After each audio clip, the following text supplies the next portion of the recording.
Parthiban sir, இங்கே சேலம் தொகுதியின் நாடாளுமன்ற உறுப்பினர் இன்று அவை நடவடிக்கையில் உடல்நலக் குறைவால் கலந்து கொள்ள இயலாத ஒரு சூழ்நிலையிலும் பின்னர் அவர் கலந்து கொண்ட நிலையில் அவர் அந்த அமளியின் போது இல்லாத சூழ்நிலையிலும் அவர் சஸ்பெண்ட் செய்யப்பட்டிருப்பதாக இப்போது கூறியிருக்கிறார்கள். அதனால் இந்த 15 எம்பிக்கள், அதாவது ஏற்கனவே நோட்டீஸ் கொடுத்த எம்பிக்கள் மற்றும் அவைக்கு வந்தது வராதவர்களை கூட இவர்கள் ஒழுங்காக பட்டியலிடாமல் இருப்பது இது மற்றொரு பாதுகாப்பு குறைபாடை விட இது வருகை பதிவேடு குறைபாடு என்று எடுத்துக்கொள்ளலாமா? அதை கண்டிப்பா இதே ஒரு கவனக்குறைவுனா என்ன அவையில் நடக்குது என்பதே தெரியவில்லை பிஜேபி.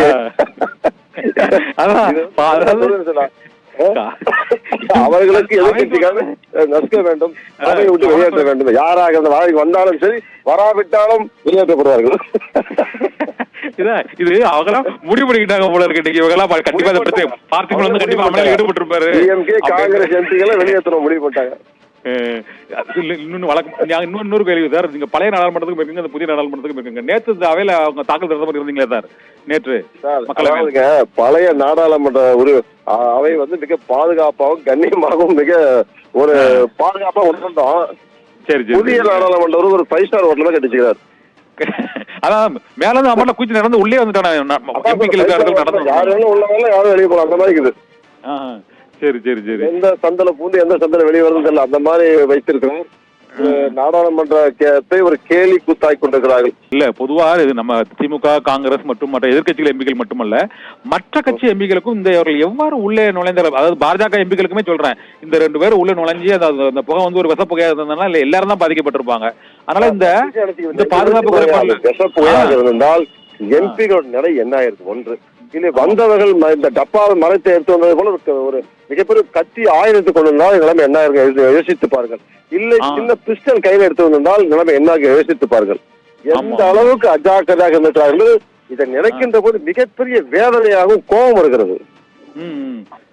இல்ல, சாதாரண நம்ம ஊர்ல ஒரு தெருவில் ஒரு நாடாளுமன்றத்துக்கு ஒரு மரபு இருக்கிறது.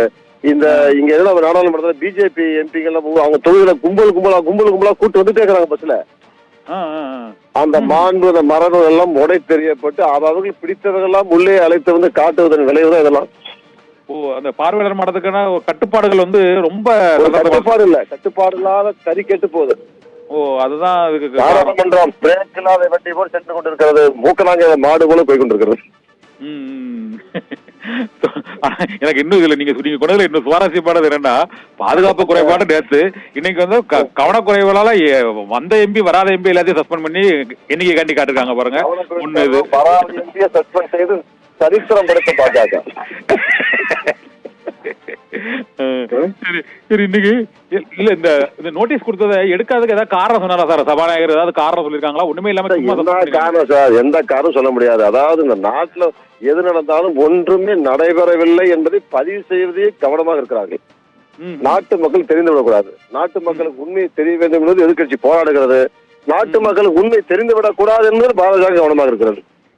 காலையில வேற அமித்ஷா, பிரதமர் உள்துறை அமைச்சர், பிரதமர் நரேந்திர மோடி எல்லாம் ஆலோசனை எல்லாம் இது பண்ணாங்கன்னா இன்னைக்கு வந்து விளக்கம் அழிச்சிருவாங்க, என்ன நடந்ததுன்னு சொல்லிடுவாங்க, அவங்க பின்னணி என்னன்னு சொல்லிடுவாங்க அப்படின்னு பார்த்தோம். ஆனா அந்த விசாரணை அமைப்புகள் எல்லாம் அப்படியே தான் இருக்க தவிர வந்தவங்க 6 பேர் யாரு, இன்னும் 2 பேர் ஏதாவது தேடிட்டு இருக்காங்களா? அதை பத்தி சிறப்பாக அரங்கேற்றம் செய்வார்கள் பாஜக.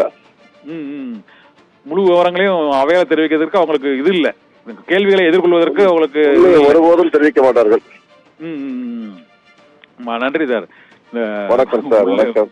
மக்களவைக்குள்ள வந்து என்ன நடந்தது, இப்ப என்ன நடந்து கொண்டிருக்கிறதுங்கிறத வந்து வெளிப்படையா நீங்க கூறியதற்கு மிக்க நன்றி சார்.